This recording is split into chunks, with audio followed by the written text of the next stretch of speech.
Hello ladies and gentlemen, Rob here with Deluks Gaming, and welcome back to our Starborne introductory series. We're now on part 3, and today we're going to be covering some of the more intermediate concepts of Starborne and its interface. But I do want everybody to keep in mind that this game is still in heavy development, and everything you see here may and possibly will change even during the course of this alpha, let alone the next alpha, which will probably be far more refined and possibly completely different. So keep that in mind as we go through this. So it is now day 3 or day 4 of the event since this started, and I've come a long way.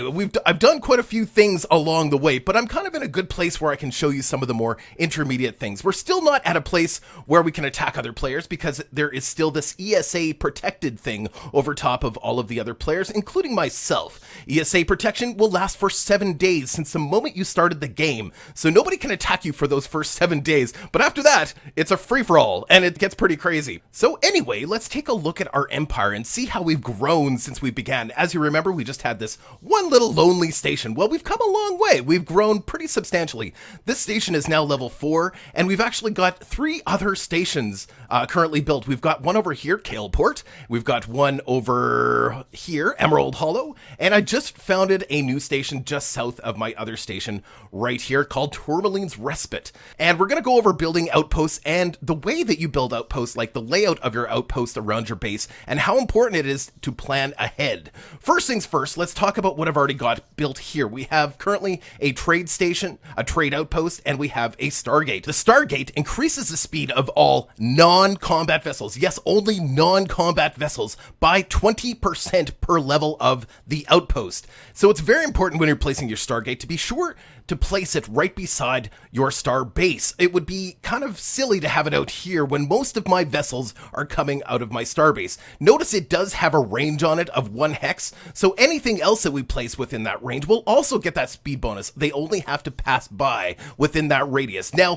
I did place a trade outpost right beside the Stargate because, well, for obvious reasons, our trade ships have that bonus as well. So it's very important to, think a little bit before you place your Stargate. If you are going to be placing a trade outpost at your base, it's a pretty good idea to make sure it's within range of your Stargate. Next is our Trader's Outpost. The Trader's Outpost allows you to send trade ships to other trade outposts. For example, I've been trading with Screech here in Hell's Paradise. So to send out a trade ship, it's pretty simple. You just double click on your trade outpost and you right click on the destination outpost and hit trade. Now I already have a trade ship currently heading towards Screech's outpost, so I don't have to launch another one right now, or I can't. As a matter of fact, there is a 4-hour turnaround time for trade ships, so it's good to kind of plan your trade routes a little bit further away from your base because you're not going to be able to launch them like super fast one after the other anyway. Now, the further away your trades are, the more you're going to get out of it. Now, what do you get? You get experience or influence. So every time, we'll just go into our messages here and I'll show you what we have. Takes a second for that to load up sometimes. There we go. So you can actually see that every time traders arrived at the Deluxorian High Command trade base, we get a whole bunch of influence points. Now, one of the things that's kind of confusing about this game, because influence were a thing in the last alpha, and now it's more experience. So these 5,671, which is a substantial amount of influence or experience, actually goes into this here, goes into your total experience pool. And the more experience you have, the more infrastructure points you're going to open up. Use infrastructure points to do things like build new star bases as well as new outposts. Every outpost costs 1 infrastructure point. So you have to build up that experience or your influence or your experience to get more infrastructure points. This is a pretty important point in the game, is to make sure that you can keep that influence level fairly high. Now, you get influence from, of course, building buildings within your bases. Of course, you use influence to expand your bases from level 1, 2, 3, and then to 4. So you do get experience for that. So if we look at one of our other bases here, it's currently at influence 217 of 300. Now that 217 is going directly into our pool per hour towards our infrastructure points. And once that reaches 300, we can raise this station up to a level 4 station. So it's really important to keep up with that and make sure that you keep expanding out your influence so that you can get those extra infrastructure points so that you can expand more quickly. Next outpost we're going to look at is the mine. The mine will extract resources from any of the basic resource hexes that are around it, so it does it within a 1 hex radius. The mine, when it's first placed down, will only extract 50% of what's available in any of these resource hexes. So for example, this will normally, it says it produces 60 crystals, but on the first level of the mine, it'll only produce 30. And just like this one says 60 supply, but it only produces 30 at first, and this one is supposed to produce 60 gas, but at first it's only going to produce 30. Now with every level of the mine, it increases the number that it's currently harvesting by 40%. So just keep in mind, your mine can actually end up at level 4, I believe, level 3 even, it be extracting, yes, at level 3 it can be extracting more resources than it's actually showing on these resource hexes. So you can actually see if I hover over top of this, it says resource production, liquid 78, gases 78, and crystals 78, whereas these normally only produce 60, 60, and 60. So that's a really important thing to note when you're placing your bases. Sometimes you don't necessarily want to place your bases right beside the asteroid fields because you might want to take better advantage of those asteroid fields with a mine. Now, I'm not going to say that that's every situation because it certainly is not. It is something to consider when you're placing your bases and then, of course, your mines. All right, it's time for us to build a new outpost for our home base here. It is getting later in the game, so I'm starting to consider what I'm going to do defensively. Actually, I've been considering it for a while and what my placement was going to be. I want to be sure that I can defensively cover all of these buildings within this range. It's really easy to just start slapping down outposts all over the place without considering your defense. Now, you'd really need to stop and think about it. And there's two very important buildings that are directly defense related. Well, two that I'm going to talk about today. There is one more, but I'm going to talk about the first two. First of all, we're going to talk about the Navy base. So the Navy base is unlocked with Navy Command on the second tier of the military level. So the Navy Command will offer this Navy base that gives you 3,000 defensive firepower for anything within its range for the first level, and then 2,000 defense firepower for anything thereafter. The Navy base has a range of 2, which is really nice. It gives you the opportunity to possibly cover everything within range of your base. Now, that's not always true and not always necessary depending on where your base is located. In this particular case, we have a series of possible enemies. They're not enemies yet, but a series of probable enemies way up in the north here. They're sort of taking over the center. Actually, they're kind of all over. There's some here and there's some here. They're all part of an alliance called Sovereign. And we want to be sure that we are well protected from their first possible attacks on our bases. So we want to make sure that this base, our HQ, is actually well defended. So we're going to place down a Navy base, and if I place it right here, range 1 and then range 2, it will cover all of our bases if I place it right here. Why am I leaving some spots in between? We'll talk about that in a second. All right, so I'm going to grab my industrial ships, and I'm going to make sure that I have lots of them in the group. That might not even be enough. I'm not sure. And if it's not, I can actually show you something else, which is kind of cool. So I've got my group here. Lieutenant Watt, he's ready to go. And we're going to place, there's 2 ways to place down an outpost. First of all, you could highlight and then right click on the spot, go to fleet operations, then build, and then select whatever one you want. We could put a missile battery here, not quite a Navy base yet, but we will be able to soon, or a station, which we wouldn't be able to put, nor would we want to put right here necessarily. There is reasons sometimes where you'd want to place a station right next to another station, but in this case, no, that wouldn't be our best choice. So for us to place a Navy base, it's telling us that we have we need 5705 cargo space, 2600 metal, 1200 gas, and 1900 crystal. Well, we don't quite have enough space to be able to do that right now. So for demonstration purposes, I'm going to add a card to this fleet. This also has 2 cards of its own. It's got a +4 cargo speed, +1 fleet speed, and you can see all the modifiers down here. So you can see that the default is 120 on one of these cargo fleets, and then it gets an extra 24 for base bonuses and card bonuses. It also has another +1 fleet speed. It's really important to add speed cards to your indie fleets because they do start out so slow. So the speed of this fleet is actually only still 7, which is still terrible, but it's better than the 5 it came at. So now it's important to keep in mind when you're placing cards on your ships that certain cards are unique and will only allow you to place one of them on a ship. For example, this card is unique. Its trait is a hull, which means we can't place any more hull cards on this particular ship. And then the other one is a utility card. We can't place any more utility cards on our ship. So if you click on the third button and cycle through all of the cards you have, those cards won't even come up here. So if you're ever wondering why you can't place a certain card on your ship, it's probably because you already have a card of that type already on a ship. For example, there is a hull card that gives you extra cargo space, lots of extra cargo space, but I believe it's a hull card and I wouldn't be able to place it on the ship because I already have a hull card. So I have another alternative. If we click on our time duration cards, I can put any time duration card I want on my ship. It doesn't matter, but they have a limited time. So for example, this temporal ebb will give our fleet plus 50% cargo space for 16 hours. And it's a relatively inexpensive card to craft within the game. So we can actually put this card, I do happen to have at least one in my inventory. I can slap this card on our time duration slot, and we have 16 hours of plus 50% cargo space on this particular industrial fleet. Okay, now Lieutenant Watt should have more than enough space in his cargo hold to take all of the materials needed to build that Navy base, no problem. You notice here that his cargo space is now up to 7516. I think we needed 5700, so he is good to go. Now, you don't always want to use a card to do this. We could have just built more industrials to go along on the trip, but no, I'm just being lazy, and I wanted to show you how to use the cards. So anyway, there we go. We're ready to go.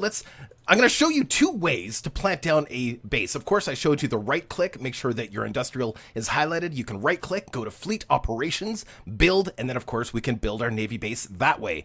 There is another way though, and another way, this way gives you a little bit more information. We have all of these icons on here. We've got Build Station, Build Outpost, Upgrade Outpost. These are the three we're going to be talking about right now. So Build Outpost is what we're going to use, and we can just select which location, and it gives you all sorts of information here. It shows you how many hit points,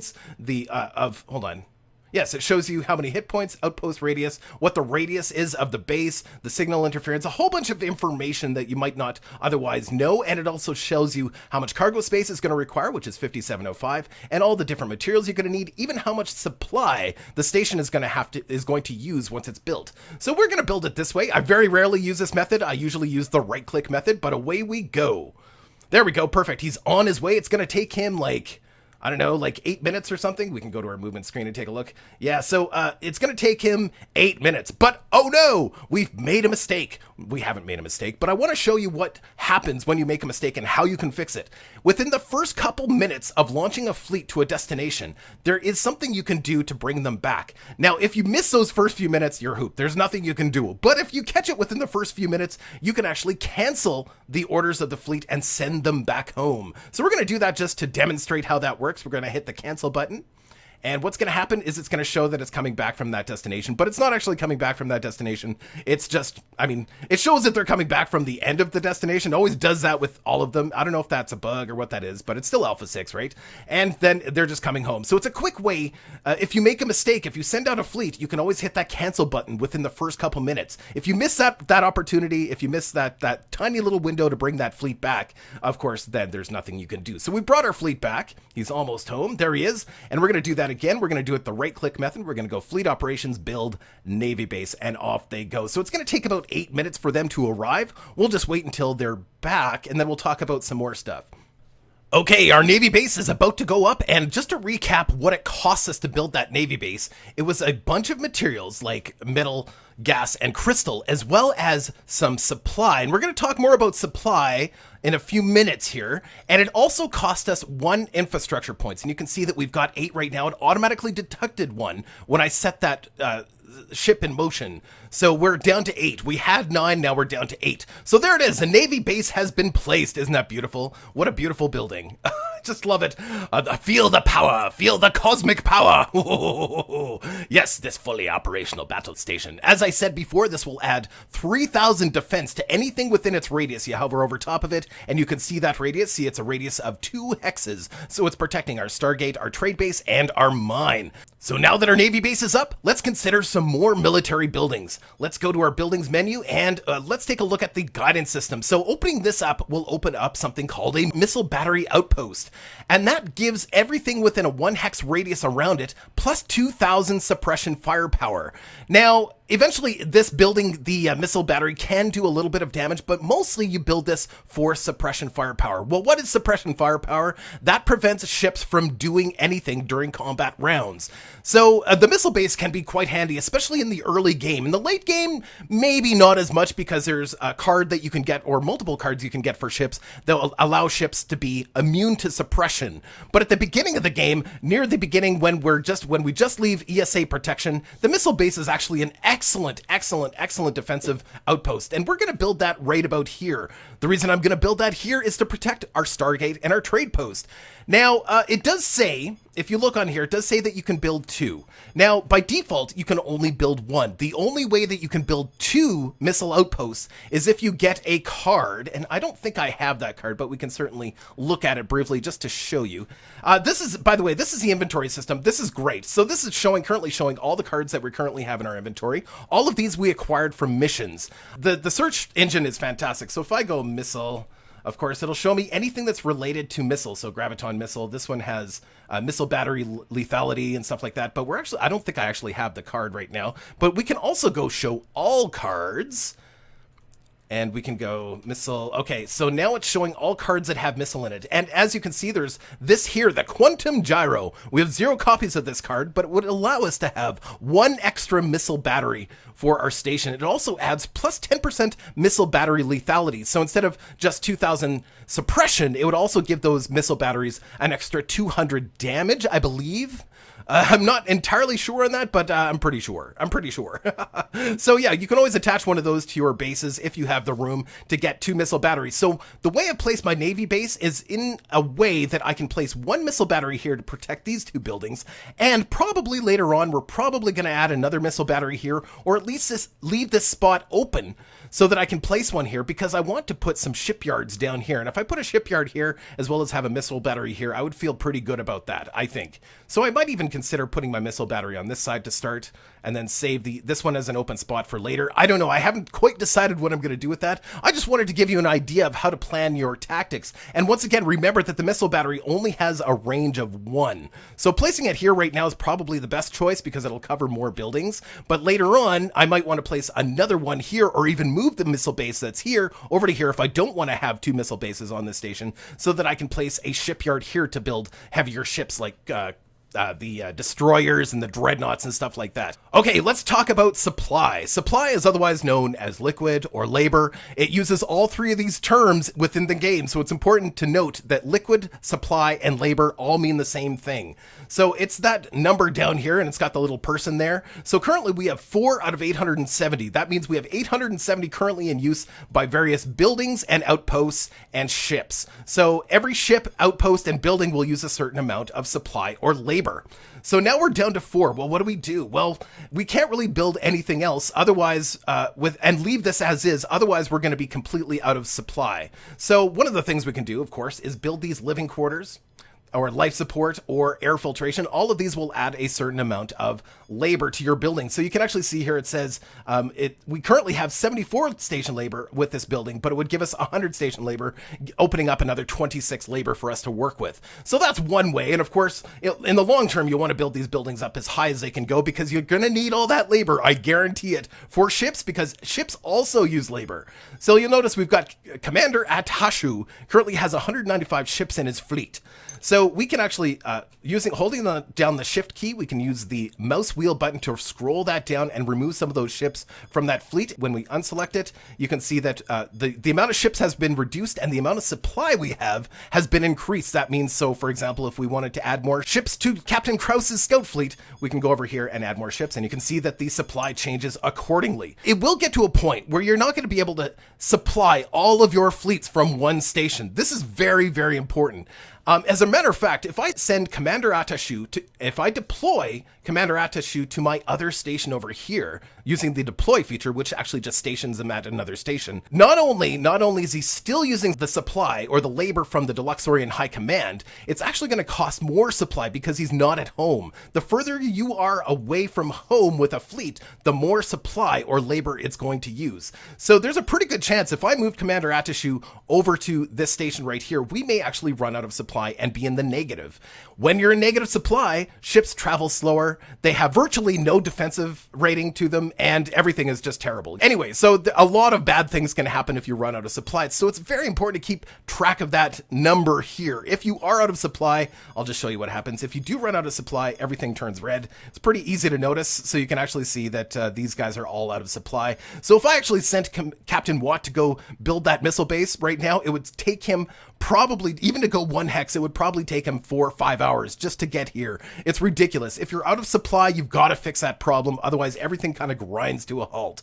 So let's make sure that we bring this back down so that we have the supply available to us. Now, what happens? Oh, actually, what if this is in the red and you really need to use these ships right now and you have no other way to increase that supply, even by reducing the amount of ships in another fleet? There is something else you can do. In the orders tab of a station, it shows the labor management slider.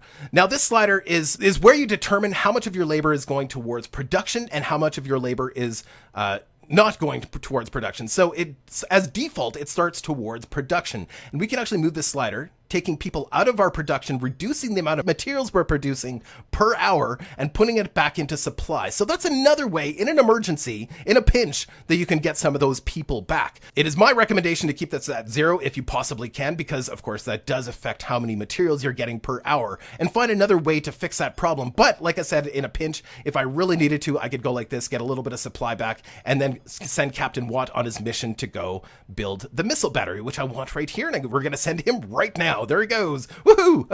Off you go. Go, Lieutenant Watt. You can do a good job. All right. So I didn't take a look and see what materials are necessary to build that, but you notice that the infrastructure points have gone down by another point because every level of a station takes away 1 infrastructure point. Now, if I want to upgrade, you know what? I'm actually going to bring back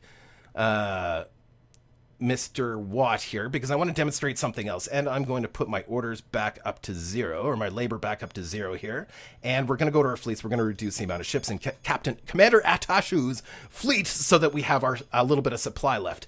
Now, upgrading stations. Let's talk briefly about upgrading stations. To upgrade a station, you're going to need, I think it's like 40% or 50% more minerals or materials in the last level of the station, as well as, if we go to Navy Base and we go to upgrade, you notice down at the bottom there, it says rare materials it's going to require. It's going to need cobalt sheets, titanium blocks, algid cryalloy, and 1 diamond nanorod. So it's going to require a whole bunch more stuff aside from just the metal, gas, and crystals, which of course it wants a lot of too. It's going to require some of these special materials. I do have them in my inventory, otherwise they would be shaded red on the little screen here. Let's just see if we can get a better look at this. So we can also click on this button to upgrade an outpost and hover over top of this, and then we get a much wider view at what's going to happen here. So it shows what's going to happen to the station itself when it gets upgraded. It shows that it's going to get double the amount of hit points. It's going to get the Navy defense strength is going to go up to 5,000 from 3,000, etc. But it also shows the materials, the extra materials here, the commodities is what they're called, as well, to upgrade it, as well as how much resources it's going to take to do that. If we can also recycle stations if you want to get back some of these infrastructure points and of course some materials too, or if you misplaced something, recycle the station, you can totally do that. Now, we're not going to upgrade the station right now because it's totally not necessary, and it's a little early in the game to have, high level Navy bases. But right now, I'm just glad we have that first level down. Okay, continuing on with supply. So as I said before, I could send Commander Atashu to this station over here. I could send him to Kale Port and deploy him. However, the supply that he uses, his supplies or his labor, still would come from Deluxorian High Command. So that may not be ideal to do that because we have such a shortfall of supply at Deluxorian High Command. So what do? Well, we can send Commander Atashu to this station. We can go deploy. And then when he gets here, we can assign him to this station to get his supply from Kale Port. This is especially important later in the game when you start building stations nearby your enemies, and then, of course, want to supply those fleets from that station.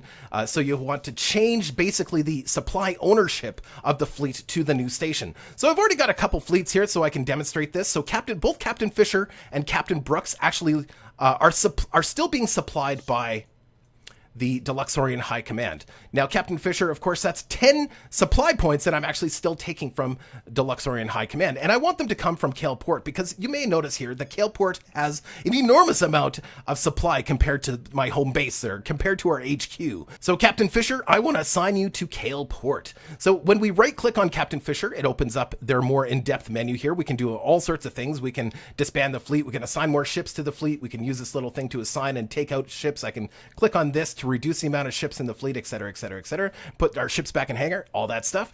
However, what I really want to demonstrate today is that we can set this station as Captain Fisher's new supplier. So you'll notice when I hit this button, it reduced. So we're currently at 234 labor. So if I hit yes, it's going to bring the labor for this station. It didn't work. Okay, it didn't work. It should have reduced. It should have reduced the amount of labor at the station. So that might be a bug. It might show up in a second here. I wonder if I just go back and forth. No, it's still, that's weird. So as you can see, when we reduce the number of ships in this fleet, it actually does affect the supply in this station, right? It doesn't affect the supply in the other station. And it should have opened up, 10? It didn't open up 10, but it opened up a couple points of supply at our home station. So now, and we can also do the same with Captain Brooks here, just to demonstrate how easy it is. So set as station supplier. So now it's no longer going to take supply from our HQ, and it's going to take it from Kale Port. And of course, we can manipulate these guys. We can add or remove ships from our hangar into these fleets without any problem. And we don't have to worry about, taking all the supply from the station. So now that these two fleets are actually being supplied by Kale Port, we don't have to keep them here. We can, of course, send them back to our command HQ by going deploy. And whoops, let's make sure I've got all those ships in that fleet, and then deploy. So now I'm sending them back to command or Deluxorian High Command. But from now on, every time I increase the size of those fleets, it's going to be taking the supply from this station versus our command HQ, which has a little bit lighter supply available to it. So I hope that's helpful to you guys. All right, let's backtrack a little bit and talk a little bit about commodity cards. As I said before, commodity cards are used to upgrade outposts like this Navy base, which would require 2 cobalt sheets, 4 titanium blocks, 2 algid cryalloy, and 1 diamond nanorod. Now, the commodity cards can be found in your inventory under commodities. So these are basically only used to upgrade stations. There is one other use for them. I'm going to bring it up, but a word of caution. You don't want to do this without thinking about it very carefully. You can break down these cards theoretically. So you can open them up and click on the breakdown card, and you will get whatever it offers here. So you'll notice this diamond nanorod would give me 3150 metal, 3150 gas, and 3150 crystal. A word of caution here. You're going to need these later. So unless you have a whole bunch of them, I would be extra cautious about breaking down these cards. Now, these common ones aren't really a big deal. If you break down a few, you're probably going to get more without too much trouble. But you still want to be careful not to run them too low. Otherwise, you're going to be kicking yourself when you need to upgrade something simple. But especially these diamond nanorods, just be really careful. If you want to break down 1 or 2 in a game, I guess, go ahead. But it's going to come a point very quickly, very, very early on, where you're going to want to be able to use these cards for upgrading. As a matter of fact, even to bring this Navy base to level 2, I'm going to need one of those diamond nanorods. So be very careful about breaking those down. So where do commodity cards come from? Commodity cards only come from event missions. Event missions only appear in your space. So any of the blue hexes in my little home base here, or say, for example, any of the blue hexes in Kale Port, or any of the blue hexes around Emerald Hollow, all of those places could theoretically generate event missions, and will. And I'll talk about a way to kind of prevent that from happening at your secondary bases, and try and keep it sort of so they're spawning only at your HQ, which usually you have most of your primary forces at the beginning.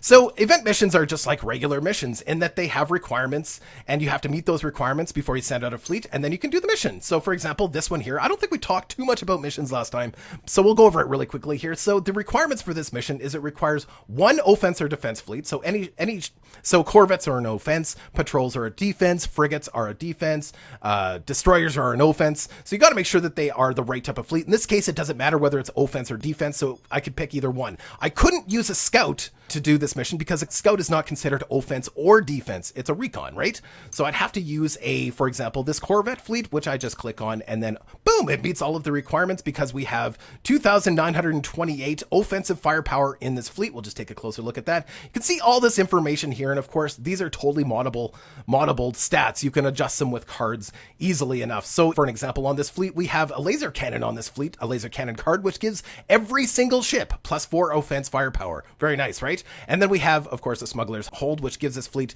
a little bit more cargo space, and it's a little bit faster. I also, because I've been doing some of the bigger missions, I also have this time expired card that gives +2 offense and +2 suppression firepower. I just need a little bit more oomph in this fleet to be able to do some of the things I've been doing lately. So anyway, you can get all that information there. All right, so we're ready to go. We're going to launch our fleet towards this mission and get that steel cache from it. And within that steel cache will be a random assortment of commodity cards depending on the level. This is a low-level mission, so we're not going to get that much, but we're going to get some. Every little bit helps, right? So away we go. Let's send the fleet. We've got more than enough firepower to deal with it, and away we go. Ladies and gentlemen, that's all the time I have for you today. We'll be back in a couple days, depending on whether or not people are still enjoying this, and we'll go over some more details of the game. All right, so take care. We'll see you later. Bye, bye, bye.